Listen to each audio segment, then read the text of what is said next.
I wanted to kick off this session. So we bring to you a wealth of experience across the team today, really across the technology, advertising, agency, and measurement space as well. So really in this session, what we want to do is provide both those new to retail media and those more established with a real understanding of what are the key opportunities, what are the sort of challenges and threats that we've got to work through, and how do we work through them together? And then from a retailer perspective, just a real understanding of what does it take to succeed? What's the profile that's important for a retailer to succeed in retail media, before wrapping up with a review of what's to come in the next 12 months.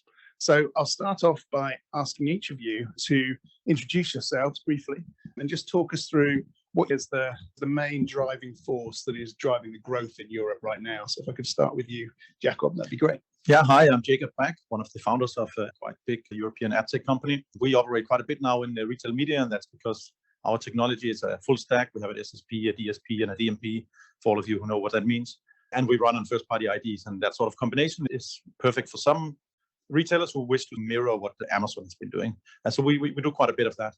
To your question about what's sort of the driving force at the moment, I think Dan has showed some of it, but in my experience, if we look at the money as I see it in Europe, when we talk to retailers who run profitable and big retail media businesses, the money comes from the suppliers. It doesn't come from agencies to a large extent. It doesn't come from certain budgets. It's more that sort of supply relationship. Thank you very much.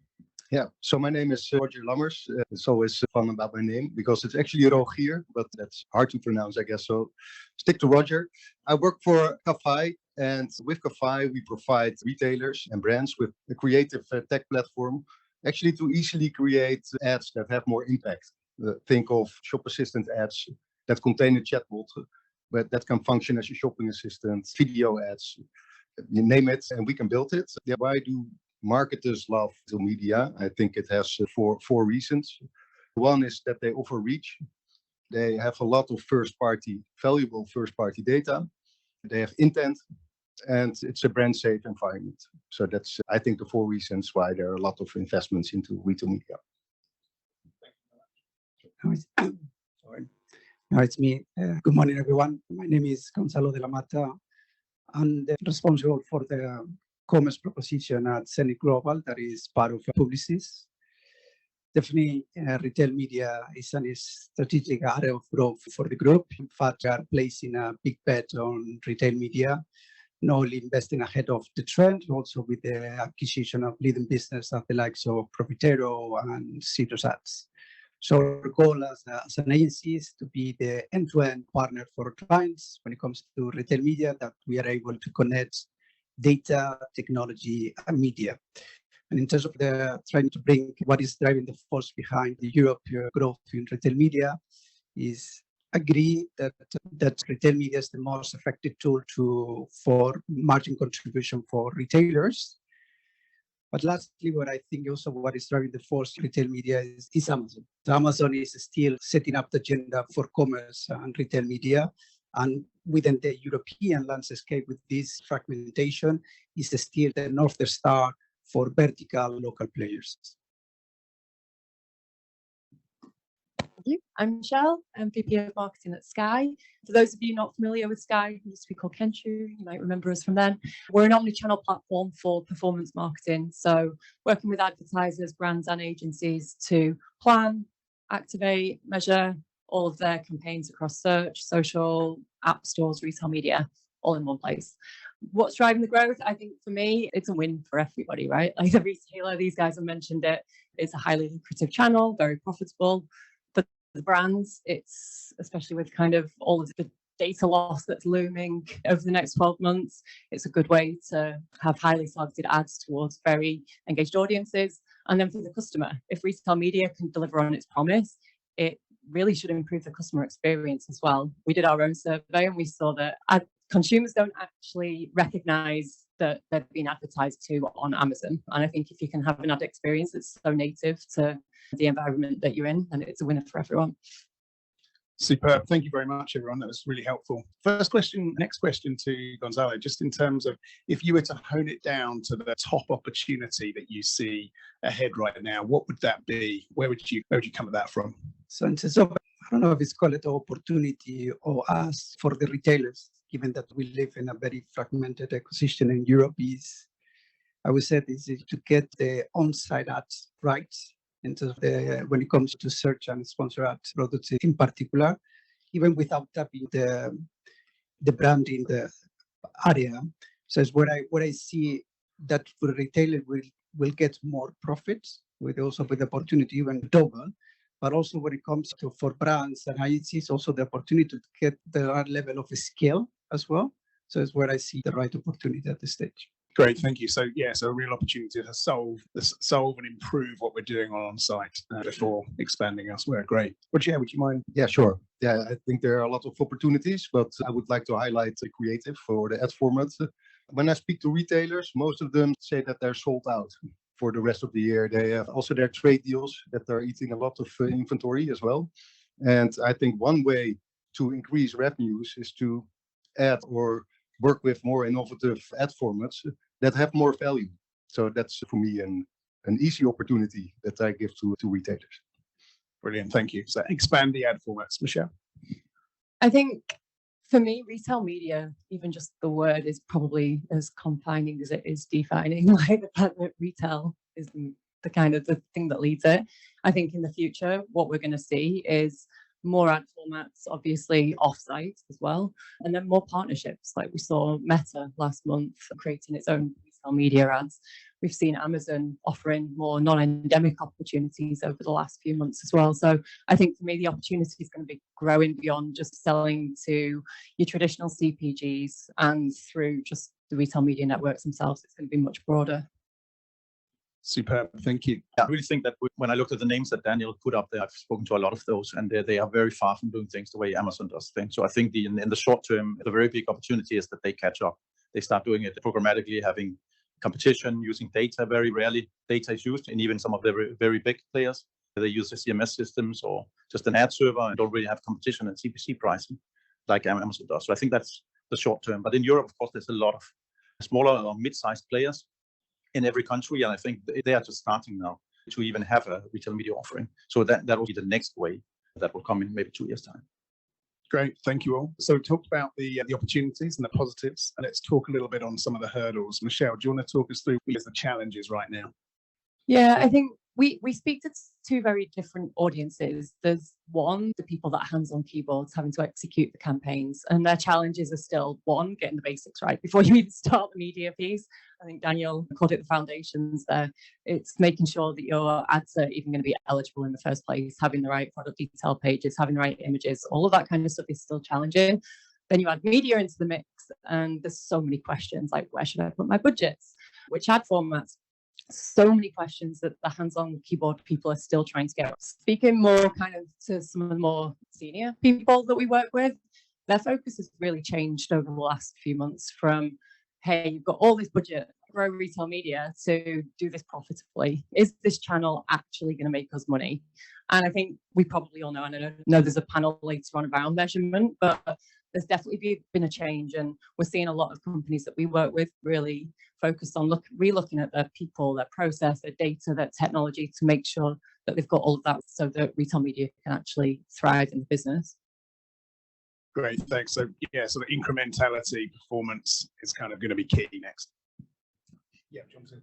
Yeah, I think I'm going to go back with the fragmentation. So fragmentation for brands perspective is definitely a tremendous opportunity. So there's a lot of opportunities within the European landscape.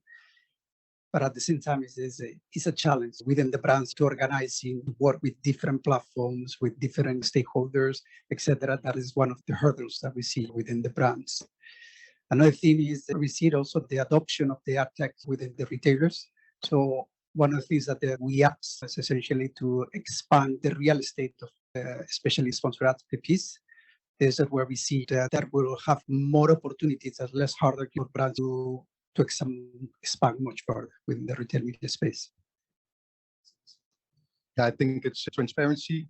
I know that that's a concern from many agencies and brands that they don't get the return on the investment visible. So that's of course challenging if you want to make media plans. What else? Yeah, let's stick to transparency. Absolutely, yeah. For me, it's people. And you said the top two is people and people. The retailers I spoke about before, even if they are big and mature, they still don't know how to go to the next level. There's a lack of consultancy, even in the big consulting firms. They do have quite some experts from the US, but we're talking about a handful. And there's so many retailers that are in the midst of trying to get to the Amazon level. If you then take the other sort of the mid-sized ones, they completely lack just the basic understanding of how to do things, how to price it, etc., and let alone then on the technical side, how to implement it technically, etc. So people is what really holds it back, in my opinion. I think the money from the advertising side or from the suppliers, etc., is there. That's the easier part, in my opinion. Okay, great. And I suppose that leads to the question of how we're addressing that. Are we set up to address that? Obviously, days like today are kind of there to try and support that growth, support that education, show the types of jobs that can be out there as well. But maybe back to you, if you don't mind, just in terms of, do you think are we set up to address them? And maybe with that comparison to the US versus Europe, how does that look as well? Because I know you had some thoughts on that. Yeah, of course, we see a lot of people, especially in the US, being hired around companies trying to catch up with the Amazons of this world, etc. I'm a little bit not disappointed, but surprised that the agencies hasn't jumped more on this. Surely some have, but I think there's such a huge opportunity for them, because when we see, as I mentioned, some of the big consulting companies like BCG, McKinsey that are coming in, they don't have the in-depth knowledge that agencies have about the tech, about the pricing, about lots of things, which is completely lacking on the retail side. So I really feel that that's the number one cure. If the agencies could get more involved, helping retailers to set up these networks, etc., it would help us tremendously, because we are struggling to advise the retailers what to do. We're used to the agencies doing that when it comes to ad tech. Gonzalo, that's got to go to you. I think I'm more basic in that sense when it comes to what we can do as industry. So first of all, I think to get to the right level of maturity within the European landscape as an industry, we need to come together to find the right definition, the consistent definition when it comes to the semantics, the metrics and definition. And I think it's something that we're trying to address with this working group. So when we have that foundation, when things are we can address the rest. But I think at the start, we need, because sometimes when we talk with either our tech partners or clients, retail media can mean different things for different people. So let's get the basic rights and move from there. Great. And Michelle, is that more important in terms of the conversations with the brands, or is that with the retailers and more widely what is us addressing? But I'm keen to understand, is that a challenge of education on the retail side, or is it the brands understanding kind of scale outside of Amazon? Yeah, I think definitely the retailers need to come together on this. I think there's definitely a role that the retailers have to play.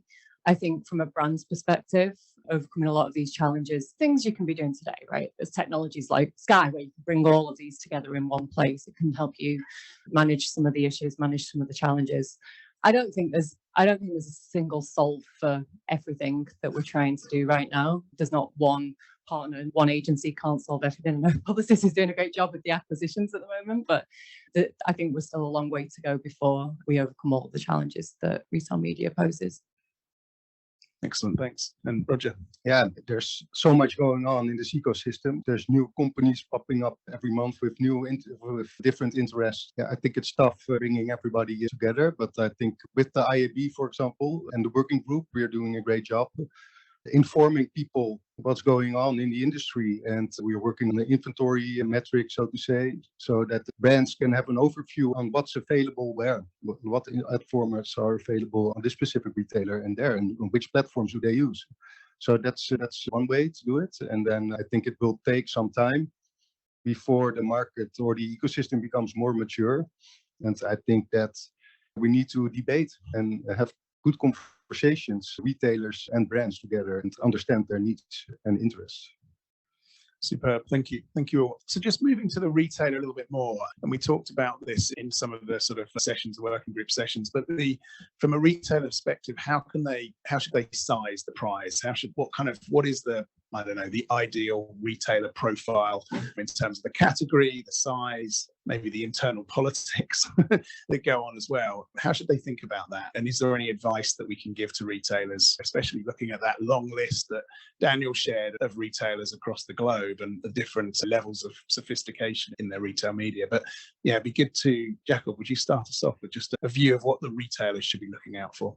Yeah, the ideal sort of way to be is, of course, to be an e-shop like Amazon. That's Amazon makes about half of their profits from retail media. So obviously, if you're them, you can make. If you're an pure e-commerce player, you can make the most money. Obviously, Walmart is making good money, but they will never get to the level of Amazon. Obviously, that's the blueprint. If you're lucky, if you're like that, then you have a lot to win, but everybody can win, even for supermarket chains, etc. We're not pure e-commerce. There's a lot to gain. So I wouldn't say that's an ideal blueprint. It's basically for everybody, even hotels, as we saw with Marriott, etc. I think there's so many. We're going to see so many examples of this, and we're used to airlines having rental cars, etc. But it's run in an agreed per year manner. It's not an auction. It's not like they're not squeezing the last dollar out of that. We're going to see a lot of places where these sort of things will change.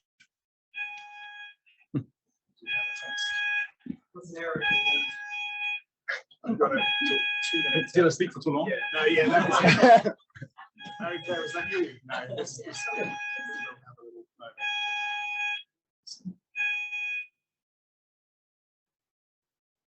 That's better. Okay. It might do something horrible again in a minute. Let's see. You know the drill.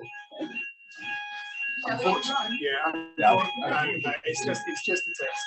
Unfortunately, it's a whole building, so there's not much we can do on that. I think this was it. Yeah, I think so. Yeah, I think there's also a lot of opportunities for like a mid-tier retailers. You know that in Germany there's like a sales house that's helping. And what is a cosmetic retailer? It's not cosmetic. It's a pharmacy retailers, and they are actually putting all the inventory together and they sell it as one. And this is, I think, a good workaround for smaller sized retailers to join forces and become bigger together and offer the same reach as a big retailer does, for example. So coping on scale, but also on data as well, which I suppose is Yes. key. Yeah, exactly. I cheated a little bit with this question. So I was talking to Nectar 360 last week and asked her opinion. First of all, before I even get onto what Alice said, there's no one size fits all. I think we've saw with Gap recently, right? They've withdrawn their retail media network already, which kind of made sense. It didn't surprise me. They're a one brand retailer versus a retailer of multiple brands. But when I spoke to Alice last week, and I made notes because I didn't want to get this wrong, she said they look at kind of 3 areas, or she would suggest looking at 3 areas. Like, one is what data do you own as a retailer? Is that data permissible? How is it really unique? And I think that's when you look at somebody like a Nectar 360 or a Boots or a Tesco Club Card. I've had those in my wallet for as long as I remember. They've got so much data, so much historical data. It can really add value even beyond kind of what Amazon has. Beyond that, kind of what channels have you got available? Again, when you look at Amazon, it's pure play, it's online. Whereas when you've got the stores, again, new channels to go after. And then why? Like, what's in it? What are you really going to offer? What's valuable? What kind of ROI can you give to the brands and even the customers that are going to be engaging with the retail media? So I think it's an interesting way of looking at it in terms of those 3 areas. Great, thank you.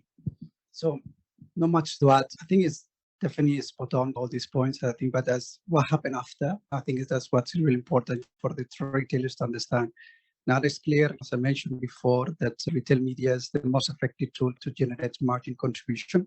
So essentially, it's a motivation there, and also is also make them to understand there is the solutions in market that they then need to develop in-house. It becomes, so I think it's really important to accelerate that level of growth and adoption of retail media. And lastly, is the people as well. It's not about integrating a technology. It's all about the people that you have to develop that offering too as well. That makes sense. And maybe just a sort of follow-on question to that. So in terms of retailers that you've worked with, how have you seen, I suppose, the overcoming the challenge of where the focus should be? Obviously, this is a new revenue stream. There's a lot of opportunity, especially when margins are tight. But have you seen certain retailers do it in a way where they're unblocking some of those internal politics, those internal debates, and being able to bring the sort of retail media offering to market quicker and more effectively? Are there any that are standing out in terms of how they've been able to do that? I don't know if you've seen any of that, Joe.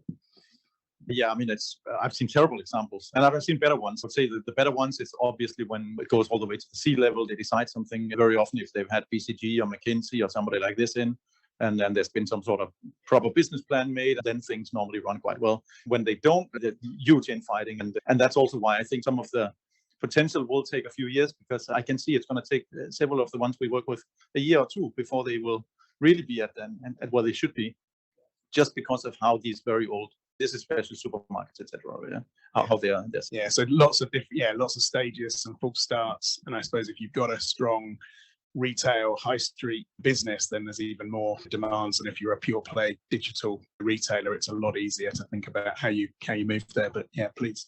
Yeah, I see lots of differences between the different retailers, and sometimes really big ones are really quick in supporting our creatives, for example. So that's it really differs. And for example, So I think when I speak about the new ad formats and creatives, then the commercial teams, they see the opportunity first. Then there's like the product development team that's looking at the user experience, and then the testing phase starts, and they take it step by step. So it's it's challenging sometimes. Any thoughts? So I guess when it comes to the retail, the retailer side, my also what we see with the agencies is to have more consistency when it comes to the level of maturity they have, the capabilities they have, because every retailer is almost like a very special one. So you need to go one by one to understand what level of maturity do they have and implement right plan that you want to run with them. So this is an area that I would like to see more and more next year, is about having more consistency when it comes to the retailers' ad tech capabilities. Okay, so consistency on the technology as well as measurements, or consistent placements, measurements, or because even in the UK market that you see that is far ahead, that the rest of the European, is depend of each retailers, or that is slightly changed the way that you need to do the planning, becoming almost like a hurdle for us as well, and for the brands as well. And Michelle? I'm going to draw on an example from the other side of the pond. I think Walmart has been super impressive in terms of, one, how quickly they got the whole operation up and running soon after Amazon, and then just how quickly, one, they've scaled their partner program, partnerships with the likes of the Trade Desk, which I know Ocado have just announced in Europe, even partnerships with the likes of TikTok and Snapchat, this ability, and Facebook, who we mentioned earlier, like this ability to partner with social media sites to offer ads there. I also think that Walmart have found their niche. Like, they've got the stores, they've managed to differentiate themselves. And even this week, I don't know if you saw, they've just redesigned their whole website. It's got a much more kind of social feel to it. It looks very different to a normal retailer's website. I think that's the kind of model that other retailers in Europe should be looking to emulate, finding their own niche, doing it differently, not just trying to copy Amazon, but really looking at how they can compete in this market. That's interesting. We'll have to take a look at that. I suppose that also, opens up new advertising opportunities and makes it a little bit more flexible in how they bring retail media to the fore. Great. Okay. Thank you for all those answers there. I think last question I'm going to ask, I don't know if we've got any time to go to the audience as well. I think we have. So last question I'll ask of the group here, and you can start thinking of your questions for the group. Just if you were to gaze into your crystal ball for 30 seconds, what do you see as the sort of key evolution that you expect to see if we're sat here in April 2024? What do you expect to see? Maybe Michelle, if you start us off. I'd love to say that I think there's going to be a whole lot more standardization, and retailers are going to make loads of data available, and it's going to be a much better place. We've just done a state of retail media study, and actually the reality was nothing really changed that much in the last 12 months. So I think we're in danger of that happening again if we're not careful, and if as an industry we can't come together. I hope it's not as bleak as I kind of think it might be, but I do think we're in danger if we don't all work together. There's the kickstart we need. Yeah. Well, for me, because I still see that the European landscape when it comes to the maturity level is still low. That's the first thing. So definitely to stimulate the growth, it needs to go from additional retailers and also expansion of the ag tech as well. But another fact is the fact that brands and also the retailers, they're going to see the shift for the trade marketing to more retail media budgets that is more sophisticated, more transparent, and that's where they are more keen to see. So. Yeah, I agree with Gonzalo. So I hope that there's more transparency and more data available for the retailers, or for the brands, I mean, from the retailers. And also our ad formats, of course, that's also in my interest. Yeah, I think if we had an event like this, I think there would be way more people in a year from now, for example. There would be way more people who are working with it on the agency side, hopefully, like I mentioned, but all over. I think in terms of the numbers we've seen, it definitely will grow similar to what Daniel presented. I don't think we'll see lots of big bangs, because when I see retailers, they very often will start out without any big fanfare. They test it and then they start talking to their suppliers, and that means most of us don't hear about it. Of course, companies like us, you will make press releases, etc. But I think it will not be like there will be any like big moments in that sense. But lots of companies are going to go live. Retailers go live with their solutions over the next 12, 24 months all over Europe. Super. Thank you all. Are we good to have a quick couple of questions as well? Yeah, great. Okay. Do you want me to? Yeah, you've got mics, so I can row, if that's all right. Have you got that one? Oh, you can stop one. That's the next. Nice. Throw it around. You've got to catch it first.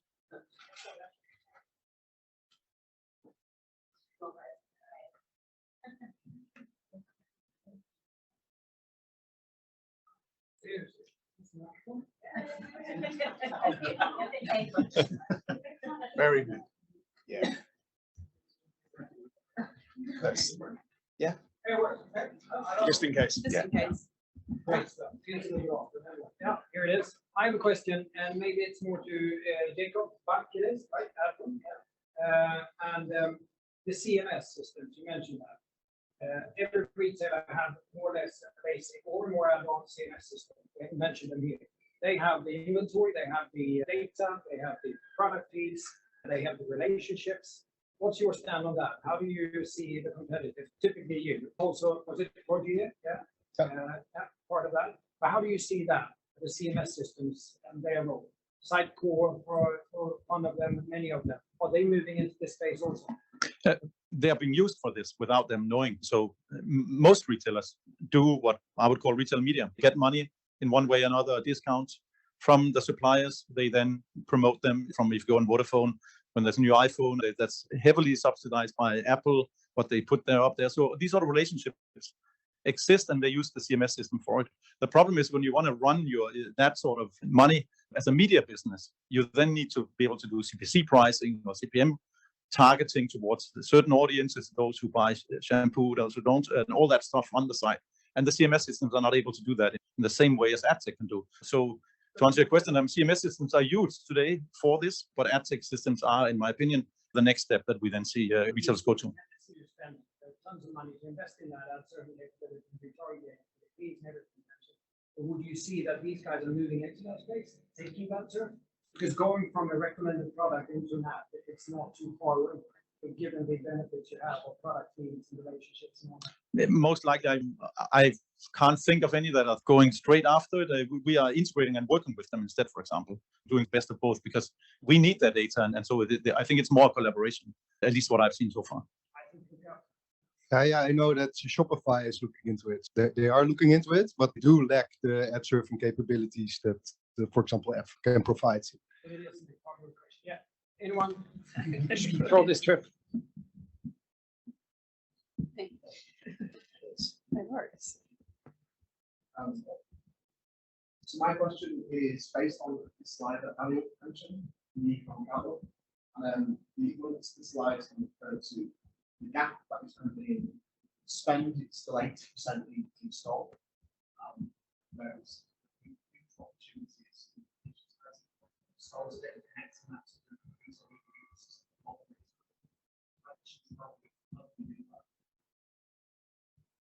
You mean connecting the store? Yeah. Yeah, I think with loyalty cards, for example, that's a possibility. And of course, there are more digital screens in store than there used to be. On the self-scanners, there's the opportunity to place ads there. Maybe you want to add something, Gonzalo? I think it's that opportunity to capture the data when they're installed. So having a user actually log in, like somehow, and being able to track that behavior. I don't think anybody's nailed that yet, but it's definitely something that I know the retailers we're talking to are exploring right now. Individual data or with aggregated data? So demo, age, gender, income, that kind of profiling that you can give the camera. That would suffice. We've got a question on Zoom. Which role do you think e-commerce platforms could play in facilitating retail media growth? Who wants to take that? Well, I think I already kind of answered it with the CMS systems. It's basically the same. So when I say we integrate with the CMS systems, it's normally the e-commerce part of it. So I think that's the low-hanging fruit. We have to integrate anyway in order to make things work for offsite, but also for the onsite part. So I think they can play quite a big role. Some of them are just waking up. Obviously, you mentioned one that has definitely woken up, but the more pure e-commerce platforms or CMS platforms are just starting to look at it as far as I can tell. Hi, Tim from Trade Desk. Hi, everyone. Tim from Trade Desk. So question, on a scale of 1 to 10, how important do you think it is that retailers provide a diverse retail media offering in the sense of not just having ads on site, but also delivering ads off their own website, making data available directly to brands to buy versus as a managed service? Or do you think we'll achieve those forecasts with just one kind of retail solution in the set? I feel that's like a very loaded question from the Trade Desk there. Yes, somewhat. Yeah, I said it when we were talking about the opportunities. I think is going to be critical. These off-site partnerships as well. There's only so much inventory you can have on your site. I know a lot of the retailers we talk to, there's concerns internally that first and foremost for most of these retailers, the customer experience matters more than anything. And having too many ads on your site, can become, if you don't do it properly, very intrusive. So I think finding ways to expand the inventory, finding more opportunities to bring brand dollars in, it's going to be absolutely critical.